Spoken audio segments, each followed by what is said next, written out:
यह है जी के रणभूमि, जहां हर सवाल जीत की तैयारी है। नमस्कार। आज हम उत्तर प्रदेश की सांस्कृतिक और आध्यात्मिक दुनिया में एक गहरी डुबकी लगाने वाले हैं। नमस्कार। ये प्रदेश सिर्फ भौगोलिक रूप से ही बड़ा नहीं है, बल्कि यहाँ के जो उत्सव हैं, जो मेले हैं, उनकी परंपरा भी बहुत समृद्ध है। बिल्कुल। और देखिए, यहाँ के मेले और पर्व सिर्फ धार्मिक आस्था के केंद्र नहीं है। ये तो सामाजिक ताने-बाने, लोक कलाओं और ऐतिहासिक विरासतों के एक तरह से जीवंत दस्तावेज हैं। सही कहा।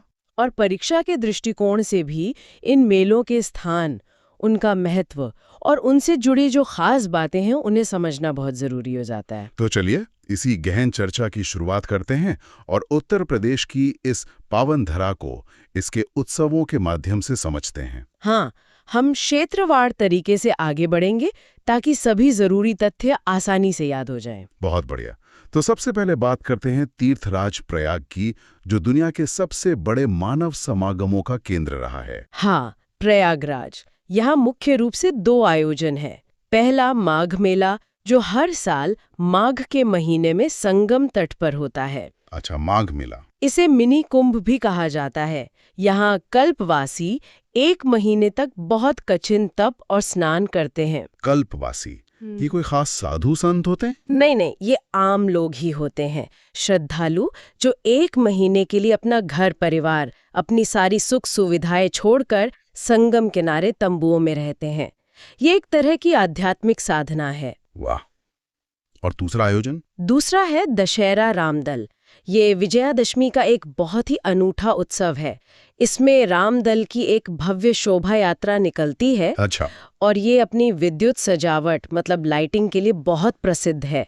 तो प्रयाग की इस भव्यता के बाद अब थोड़ा ब्रिज क्षेत्र की ओर चलते हैं, जो भगवान कृष्ण की लीलाओं से जुड़ा हुआ है। बिल्कुल। ब्रज, यहाँ के उत्सवों में प्रेम और भक्ति का एक अनूठा संगम देखने को मिलता है। जैसे कि लठमार होली। हाँ, सबसे पहले वही लठमार होली, जो बरसाना और नंदगांव में होती है। इसमें स्त्रियां पुरुषों पर लाठियां बरसाती हैं और पुरुष ढाल से अपना बचाव करते हैं। ये तो बहुत दिलचस्प है। ये कृष्ण और राधा के बीच की प्रेम भरी नोकझोंक का प्रतीक है। और बरसाना में ही मटकी लीला भी होती है, जिसमें कृष्ण की बाल लीलाओं और माखन चोरी का मंचन होता है। और जन्माष्टमी तो पूरे देश में मनाई जाती है, पर मथुरा की जन्माष्टमी खास होगी। जी, मथुरा और नंदगांव में भगवान कृष्ण का जन्मोत्सव बहुत ही भव्य रूप से मनाया जाता है। और एक महत्वपूर्ण मेला है मुड़िया पूर्णिमा मेला। ये कहाँ लगता है? ये गोवर्धन मथुरा में गुरु पूर्णिमा पर लगता है। इसमें लाखों भक्त गोवर्धन पर्वत की 21 किलोमीटर की परिक्रमा करते हैं। आगरा में भी परंपरा के कई अलग अलग रंग देखने को मिलते हैं। हाँ, आगरा के मेले ऐतिहासिक और सांस्कृतिक दोनों ही तरह से बहुत महत्वपूर्ण है। जैसे राम बारात। राम बारात, ये श्री राम के विवाह की एक ऐतिहासिक और बहुत ही शाही शोभा यात्रा है। इसमें पूरे शहर को जनकपुरी की तरह सजाया जाता है। वाह। और फिर है गणगौर मेला। ये मुख्य रूप से महिलाओं का उत्सव है, जो गोकुलपुरा और मोती कटरा में होता है। इसमें शिव पार्वती की पूजा की जाती है। और एक कैलाश मेला भी होता है शायद? जी, कैलाश मेला। ये सावन के 3रे सोमवार को सिकंदरा में यमुना तट पे जो कैलाश मंदिर है, वहां आयोजित होता है। आगरा के पास ही बटेश्वर का भी एक खास स्थान है ना? निश्चित रूप से। बटेश्वर को भदावर की काशी भी कहा जाता है। और ये पूर्व प्रधानमंत्री अटल बिहारी वाजपेयी का पैतृक गांव भी है। अच्छा, ये जानकारी महत्वपूर्ण है। हाँ, यहाँ 2 प्रमुख मेले लगते हैं। एक है बटेश्वर मेला, जो यमुना तट पर भगवान शिव को समर्पित एक विशाल धार्मिक मेला है। ये कार्तिक मास में लगता है। और दूसरा है पशु मेला। ये उत्तर प्रदेश का एक बहुत ही प्रसिद्ध पशु मेला है। यहाँ ऊंट, घोड़े, मवेशी, इन सब का व्यापार होता है। इसका महत्व लगभग वैसा ही है जैसा बिहार के सोनपुर मेले का। तो एक ही जिले में परंपरा के इतने अलग अलग रूप। अब चलते हैं प्रकाश और संगीत की नगरी काशी। वाराणसी, इसकी तो बात ही अलग है। यहाँ की परंपराएं बहुत अनूठी हैं। सबसे पहले तो देव दीपावली जहन में आती है। बिल्कुल। देव दीपावली, कार्तिक पूर्णिमा के दिन जब घाटों पर लाखों दिए जलाए जाते हैं तो वो नज़ारा देखने लायक होता है। मान्यता है कि इस दिन देवता पृथ्वी पर आते हैं। और काशी और संगीत का तो बहुत गहरा रिश्ता है। जी, तुलसी घाट पर ध्रुपद मेला आयोजित होता है जो शास्त्रीय संगीत की प्राचीन ध्रुपद शैली को समर्पित है। और संकट मोचन संगीत समारोह। हाँ, संकट मोचन संगीत समारोह ये हनुमान जयंती पर आयोजित होने वाला संगीत का एक महाकुंभ है। देश के बड़े से बड़े दिग्गज कलाकार यहाँ प्रस्तुति देने आते हैं। काशी की नाट्य परंपरा भी तो बहुत प्रसिद्ध है, खासकर रामनगर की रामलीला। हाँ, रामनगर की रामलीला ये 31 दिनों तक चलती है और मतलब इसके मंचन के लिए पूरे नगर को ही अयोध्या, लंका इन सब में बदल दिया जाता है। ये तो कमाल है। इसी वजह से इसे यूनेस्को की अमूर्त धरोहर सूची में भी स्थान मिला है। इसके अलावा नकटैया चितगंज में होता है जिसमें शूर्पणखा की नाक काटने वाले प्रसंग का एक विशाल जुलूस निकाला जाता है। अब भगवान राम की कथा से जुड़े दूसरे स्थानों की बात करते हैं, अयोध्या और चित्रकूट। अयोध्या और चित्रकूट दोनों ही जगह कई मेले लगते हैं। अयोध्या में रामनवमी मेला भगवान राम के जन्मोत्सव पर लगने वाला एक विशाल मेला है।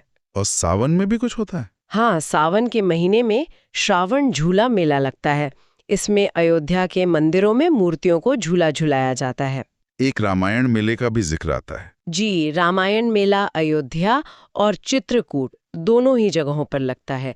इसका उद्देश्य रामायण के सांस्कृतिक संदेश का प्रचार करना है। चित्रकूट में ये अमावस्या पर भी लगता है।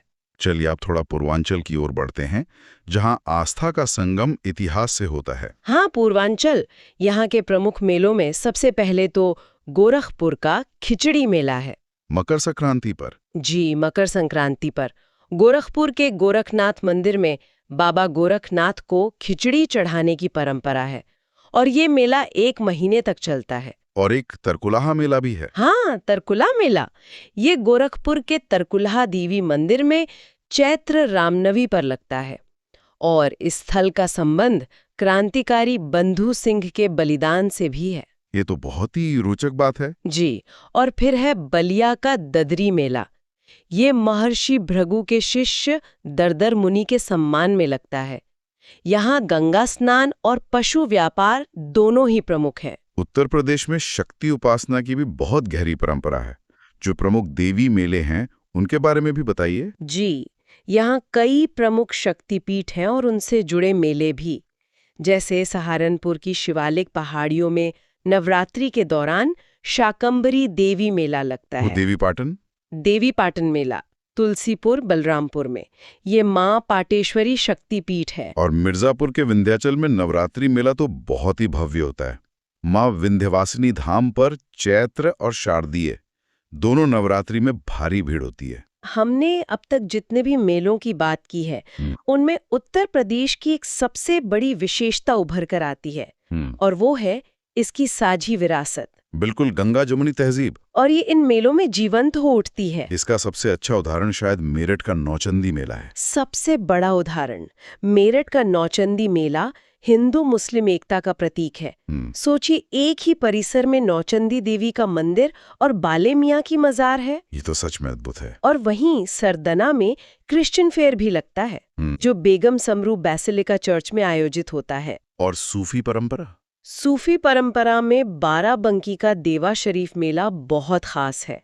ये सूफी संत वारिस अली शाह की दरगाह पर लगता है जहाँ हिंदू मुस्लिम मिलकर होली खेलते हैं। दरगाह पर होली? जी, और इसी तरह अंबेडकर नगर में गोविंद साहब मेला और खिचौछा शरीफ भी इसी परंपरा के प्रतीक हैं। चलिए अब मिर्जापुर और बुंदेलखंड के कुछ खास लोक पर्वों को जानते हैं। मिर्जापुर में वर्षा ऋतु में कजरी मेला मनाया जाता है जिसमें कजरी लोकगीतों की प्रधानता होती है। अच्छा, कजरी? और बुंदेलखंड के बांदा में जो ऐतिहासिक कालिंजर उर्ग है वहाँ कार्तिक पूर्णिमा पर कालिंजर मेला लगता है।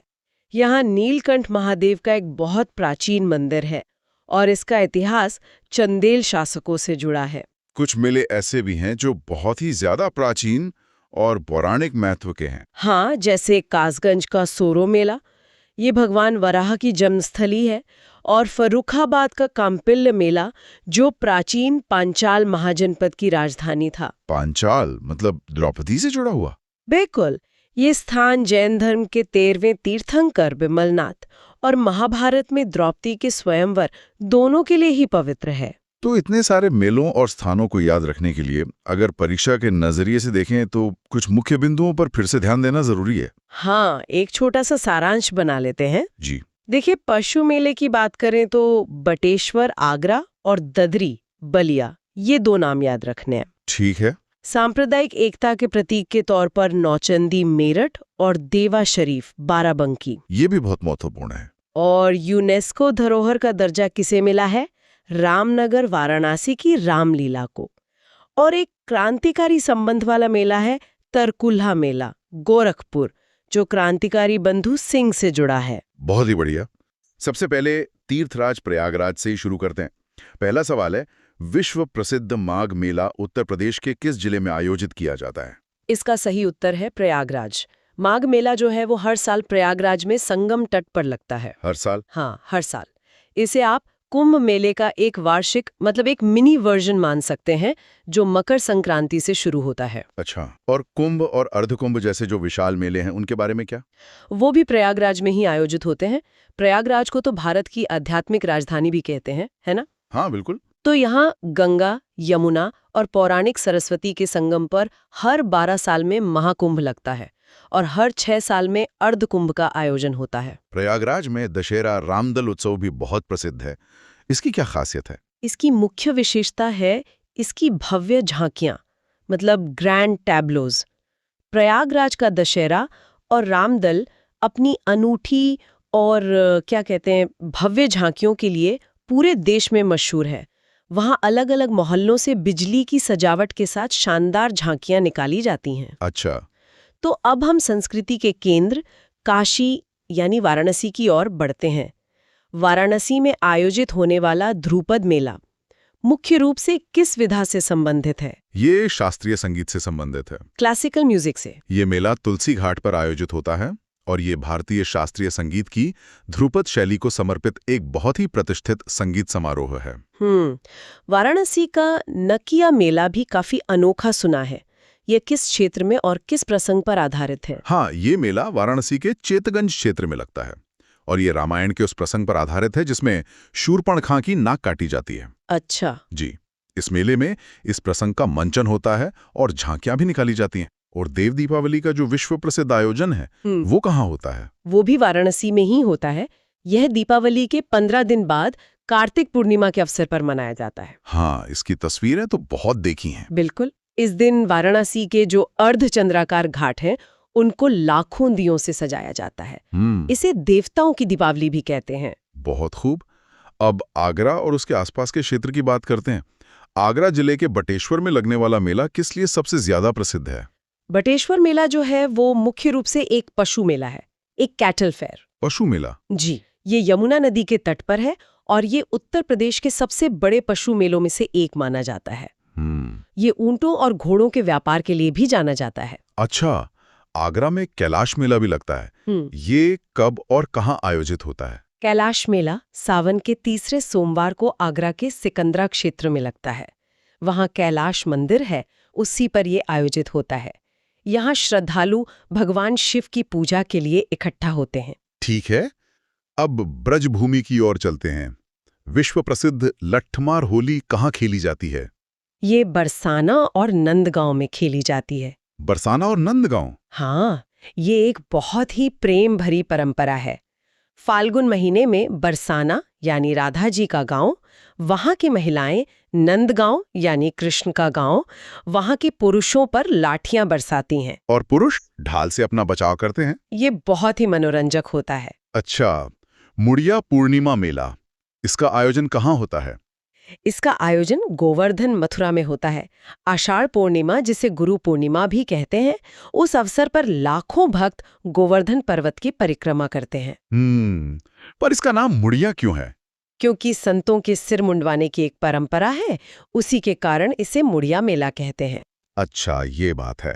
अब अवध क्षेत्र पर ध्यान केंद्रित करते हैं। रामायण मेला का आयोजन मुख्य रूप से किन दो स्थानों पर होता है? ये मेला अयोध्या और चित्रकूट दोनों जगह आयोजित किया जाता है। दोनों जगह? जी, और इसकी शुरुआत डॉक्टर राम मनोहर लोहिया की पहल पर हुई थी। ये मेला भगवान राम के जीवन के प्रसंगों और रामायण पाठ पर ही केंद्रित रहता है। और अयोध्या में ही श्रावण झूला मेला भी लगता है। उसके बारे में कुछ बताइए। जैसा कि नाम से ही पता चल रहा है, ये सावन यानी श्रावण के महीने में होता है। इस दौरान मंदिरों में देवताओं की मूर्तियों को झूले पर विराजमान किया जाता है। इसे भक्ति पर्व का झूला मेला भी कहते हैं। स्रोत सामग्री में कुछ ऐसे मेलों का भी जिक्र है जो कौमी एकता मतलब हिंदू मुस्लिम सौहार्द के प्रतीक हैं, जैसे मेरठ का नौचंदी मेला। जी, नौचंदी मेला हिंदू मुस्लिम सांप्रदायिक सौहार्द के लिए बहुत जाना जाता है। इसकी खासियत ये है कि यहाँ एक तरफ नौचंदी देवी का मंदिर है और दूसरी तरफ बाले मियाँ की मजार। एक ही जगह पर? हाँ, एक ही परिसर में। और ये मेला होली के बाद दूसरे रविवार से शुरू हो जाता है। बाराबंकी का देवा शरीफ मेला भी क्या इसी श्रेणी में आता है? बिल्कुल, देवा शरीफ मेला हिंदू मुस्लिम एकता का एक जीता जागता उदाहरण है। ये बाराबंकी में हाजी वारिस अली शाह की मजार पर लगता है। अच्छा। ये कार्तिक के महीने में आयोजित होता है और सबसे अनोखी बात यह है कि यहाँ की होली भी सब मिलकर खेलते हैं। वाह, ये तो सच में बहुत खास है। जी। गोरखपुर और बलिया के प्रसिद्ध मेलों और उनके ऐतिहासिक महत्व के बारे में। क्यों तपोभूमि बलिया में कौन सा ऐतिहासिक मेला लगता है? इसका सही जवाब है ददरी मेला। गंगा और सरयू के संगम के पास हर साल कार्तिक पूर्णिमा के अवसर पर यह भव्य मेला आयोजित किया जाता है। ये मेला न केवल अपनी सांस्कृतिक विरासत के लिए बल्कि बड़े स्तर पर होने वाले पशु व्यापार के लिए भी पूरे देश में मशहूर है। अब बढ़ते हैं अगले सवाल की ओर। मकर संक्रांति के पावन अवसर पर उत्तर प्रदेश में प्रसिद्ध खिचड़ी मेला कहाँ आयोजित होता है? इसका केंद्र है गोरखपुर का सुप्रसिद्ध गोरखनाथ मंदिर। नाथ संप्रदाय के इस मुख्य केंद्र पर मकर संक्रांति के दिन बाबा गोरखनाथ को खिचड़ी चढ़ाने की एक विशेष परंपरा है। आपको बता दें कि ये मेला पूरे 1 महीने तक चलता है और लाखों भक्तों की आस्था का संगम होता है। तरकुलहा मेला कहाँ लगता है? इसका सही उत्तर भी है गोरखपुर। यह मेला गोरखपुर में इमामबाड़ा के पास स्थित तरकुलहा देवी मंदिर में लगता है। ये स्थल महान क्रांतिकारी बाबू बंधु सिंह की वीरता की कहानियों से जुड़ा है, जिन्होंने यहाँ से अंग्रेजों के विरुद्ध कड़ा संघर्ष किया था। अब कुछ अन्य महत्वपूर्ण मेलों को देखते हैं। सहारनपुर जिले में नवरात्र के दौरान कौन सा विशाल मेला लगता है? वहाँ शाकंभरी देवी मेला लगता है। ये मेला सहारनपुर में शिवालिक पहाड़ियों की तलहटी में शाकंभरी देवी के मंदिर में साल में 2 बार लगता है, नवरात्र के समय। ठीक है। और देवी पाटन मेला उत्तर प्रदेश के किस जिले में आयोजित होता है? ये मेला बलरामपुर जिले के तुलसीपुर में लगता है। वहाँ पाटेश्वरी देवी मंदिर है, उसी में। इस स्थान को 51 शक्तिपीठों में से एक माना जाता है। अच्छा, ये एक शक्तिपीठ है। जी। सरधना में आयोजित होने वाला प्रसिद्ध क्रिश्चियन फेयर किस ऐतिहासिक चर्च से संबंधित है? इसका सही जवाब है बेगम समरू बासिलिका चर्च। ये भव्य मेला बेगम समरू द्वारा बनवाए गए ऐतिहासिक चर्च के परिसर में लगता है। यहाँ मां मरियम मदर मैरी के दर्शन के लिए देश विदेश से भारी संख्या में श्रद्धालु जुटते हैं। फर्रुखाबाद के रामेश्वरनाथ और कामेश्वरनाथ मंदिरों में कौन सा मेला लगता है? इसका सही उत्तर है कांपिल्य मेला। फर्रुखाबाद का यह कांपिल्य क्षेत्र हिंदू और जैन दोनों ही धर्मों के लिए अत्यंत महत्वपूर्ण है। आपको बता दें कि यहाँ जैन तीर्थंकर विमलनाथ का जन्म हुआ था, जो इस स्थान को और भी पावन बनाता है। अब बढ़ते हैं कासगंज जिले की ओर। यहाँ का प्रसिद्ध सोरो मेला किस नदी के तट पर लगता है? इसका सही जवाब है बी गंगा। सोरो, जिसे प्राचीन काल में शूकर क्षेत्र भी कहा जाता था, गंगा नदी के किनारे बसा एक प्राचीन तीर्थ स्थल है। यहाँ हर साल मार्गशीर्ष अगहन के महीने में भक्त आस्था की डुबकी लगाते हैं और मेले का आनंद लेते हैं। बांदा जिले के ऐतिहासिक कालिंजर मेला का संबंध किस देवता से है? उत्तर, इसका संबंध बी नीलकंठ महादेव शिव से है। कालिंजर दुर्ग में स्थित नीलकंठ महादेव मंदिर में हर साल कार्तिक कतिकी महीने में ये मेला लगता है।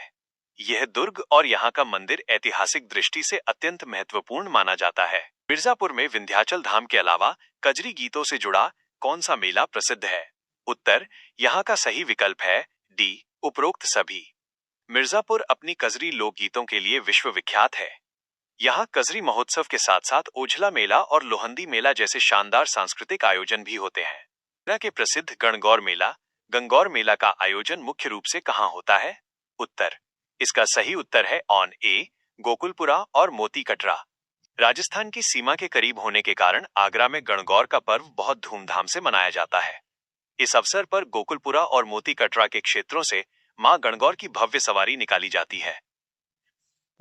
होप आपको यूपी के इन इंटरेस्टिंग फेयर्स की जानकारी पसंद आई होगी।